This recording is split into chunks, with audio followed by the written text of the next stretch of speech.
Hey, you. Ever get that feeling, that nagging thought, constantly wondering if you said the right thing, if people actually like you? Oh, yeah. It's pretty much universal, isn't it? Totally. But here's a wild idea. hmm What if that need to be liked, that very thing, is actually what's holding you back? Yeah, that's exactly the ground we're covering today. We're diving deep into the ideas from The Courage to Be Disliked. You know, the book by Ichiro Kishimi and Fumbatai Koga? Right. Based on Adlerian psychology. Exactly. And it's not just like abstract philosophy, it's meant to be practical. We've been listening to a pretty good audiobook summary, trying to pull out the core message for this deep dive. And just to be clear, this isn't your standard self-help fare. We're not talking surface-level stuff. No, not at We're all. trying to get to the root of why we often feel, well, stuck or unhappy. And Kishimi and Koga, they offer this perspective shift that might feel a bit jarring. Definitely counterintuitive. But it could genuinely open up a new kind of freedom, maybe more well-being.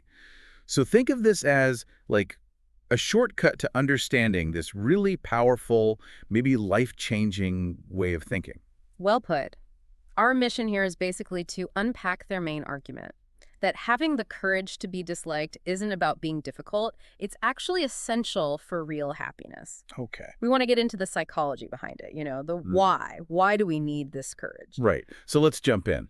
What's the fundamental problem they identify? You said it comes down to one thing. Pretty much. They argue that almost all our problems deep down stem from worrying way too much about what other people think. Obsessed, basically. Yeah, that's the core of it. This constant focus on others' opinions is, they say, the source of our discomfort. And what's really interesting is they claim that internal worry, it doesn't really exist in isolation. What do you mean? Like, even when I'm just worrying inside my own head? Yeah, even then, they argue that inner critic, that voice, it's often just echoing potential judgments, right? Imagined expectations from others. It's like there are always these shadows of other people involved in our anxieties. Oh, like we're always playing to an audience, even a phantom one. Exactly. Right. So their solution sounds simple, but it's a big mental shift. Develop the courage to be disliked. Simple, but not easy. Definitely not easy. They're saying real freedom isn't found when everyone likes you, but when you're okay with the fact that some people just won't. That really goes against the grain, doesn't it? We're kind of taught to be people pleasers. We are, but they insist the real liberation comes from not needing that external validation. Okay. And they make a distinction, right? It's not about lacking confidence. Right. It's not about self-assurance per se, but lacking the courage to stick to your path, even if it means some people disapprove. It's brave to put your own well-being ahead of being liked. So where did this all come from? What's the psychological basis for this pretty radical idea? Okay, so this is where Alfred Adler comes in. Kishimi and Koga lean heavily on his theories.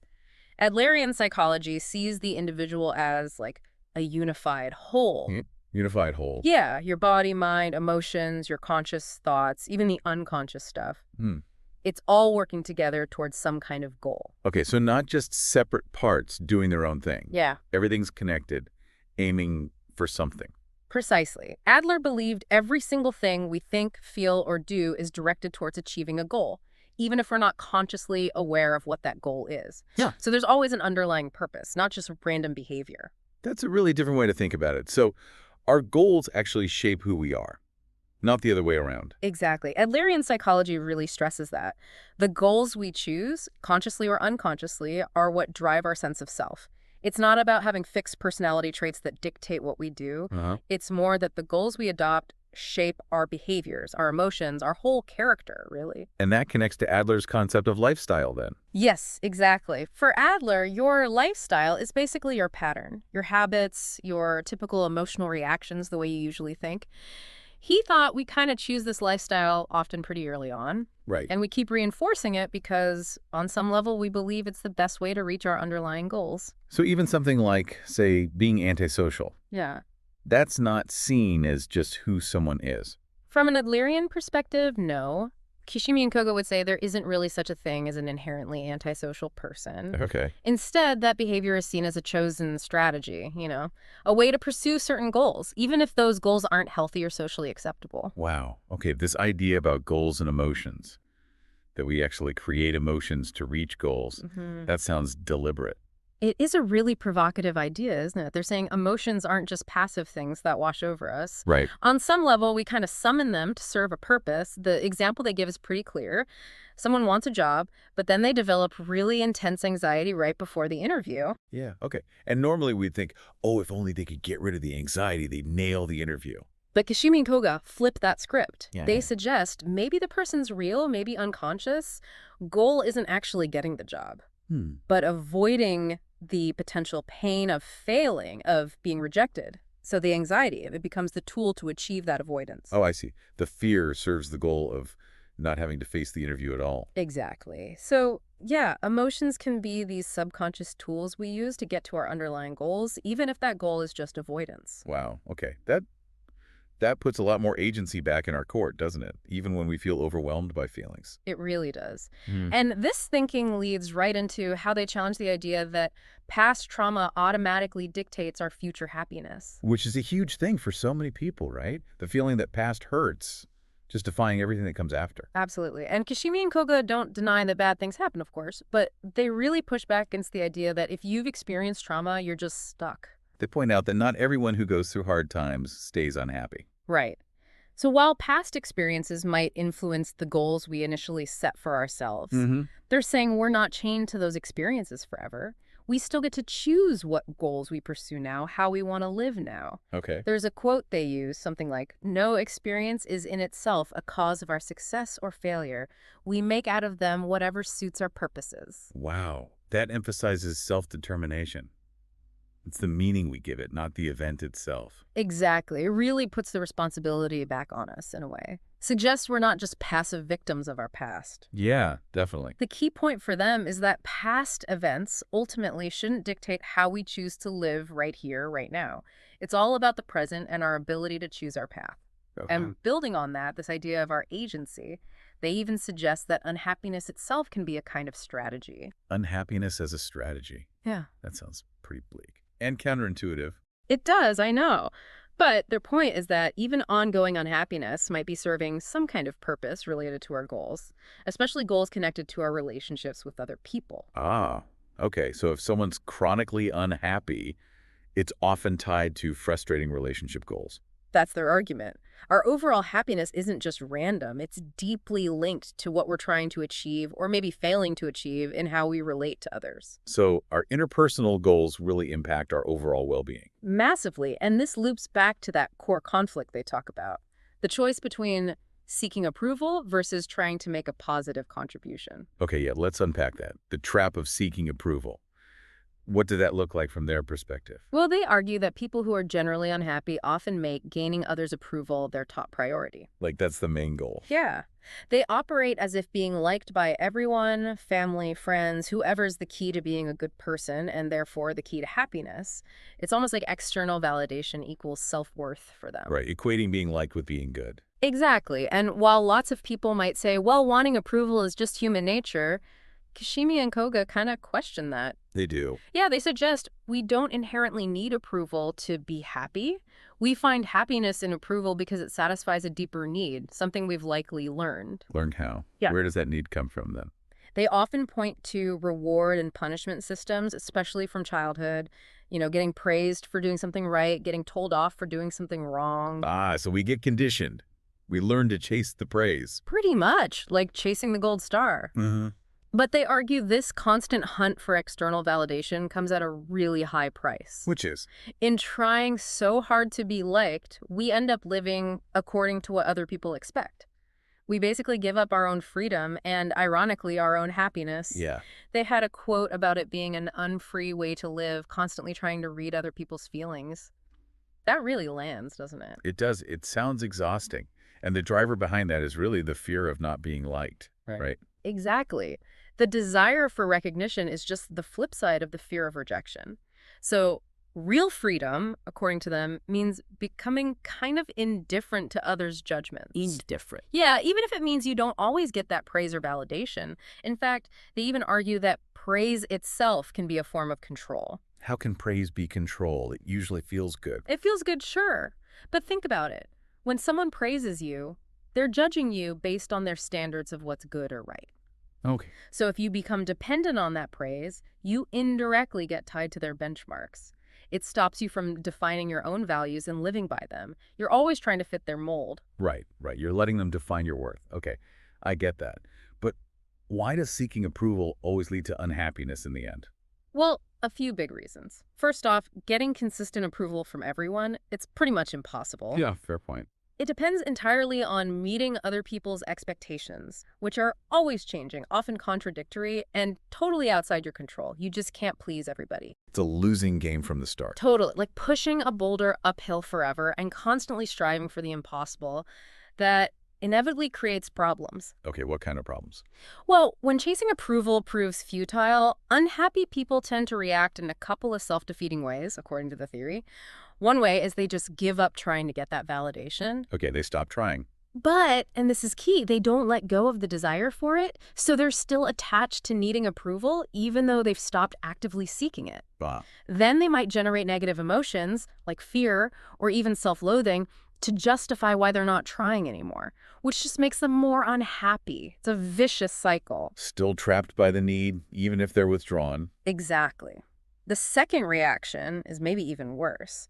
They internalize the lack of approval. They start to believe there's something fundamentally wrong with them. I'm just not likable. Right. There must be some flaw in me that makes people dislike me. And that becomes this self-fulfilling prophecy, trapping them in misery and feeling powerless. So either way, focusing on approval ends badly. And it doesn't just mess with our own heads, right? It harms relationships too. Absolutely. This constant need for external approval fosters a really competitive way of looking at life. Competitive. How so? If your main goal is to be seen as good or successful by others, then someone else's success can feel like your failure, because approval often feels like this limited resource, like a pie. A zero-sum game. If they get praise, there's less for me. Exactly. And that naturally breeds fear, maybe envy, even resentment when others do well. It makes genuine supportive connections really hard to build. Yeah, you can't truly be happy for someone if their success feels like it diminishes you. Precisely. And in extreme cases, people might even find themselves secretly pleased when others stumble or fail, which is obviously toxic. Definitely not healthy. But the good news is, if you can break free from that competitive mindset, that need to constantly measure up, then you stop needing to win against others. Their success doesn't feel like a threat anymore. And there's another way it harms relationships too. Entitlement. Entitlement. Tell me more about that connection. Well, people who put a ton of energy into meeting others' expectations can start to feel resentful if people, especially close ones, don't seem to reciprocate in the way they expect. Like, I did all this for you, where's my payback? Kinda, yeah. They feel their efforts should be rewarded with equal validation or effort. The book uses that surprise birthday party example, remember? Oh yeah, someone throws a party expecting one back. Right, and if it doesn't happen, they feel hurt, resentful. Because the original act wasn't purely selfless. There was an underlying expectation. An unspoken transaction. Exactly. And when that unspoken deal isn't met, it breeds resentment and really strains the relationship. Okay, so seeking approval is flawed, it's often impossible, it makes us unhappy, and it damages relationships. What's the alternative they suggest? What should we focus on instead? They propose a big shift. Stop chasing approval and start focusing on contributing to the well-being of others, finding joy in that contribution. Attributing to others. Yeah. Happy people, in this view, find genuine happiness in believing, truly feeling, that they are useful to someone else. It creates this intrinsic sense of worth. So it's about generating your own validation internally through contribution instead of seeking it outside. That's a great way to put it. When you genuinely feel like you're making a difference, that you're contributing something meaningful, the craving for external applause tends to just fade away. You don't need it as much because you already feel valuable. That makes sense. And they stress that you have to figure out for yourself what being useful means. It's not about following someone else's checklist. If you're just going through the motions to look good, it won't lead to lasting happiness. The feeling has to be real, authentic. Right. And if you do have that genuine sense of contribution, they say, you stop needing to constantly seek recognition from others. Because knowing you're useful is enough in itself. Exactly. They even suggest that someone who's still fixated on needing recognition hasn't really developed this feeling of community or genuine self-acceptance and trust in others yet. Okay. And crucially, they clarified this isn't about martyrdom or pure selflessness. Wait, helping others isn't selfless.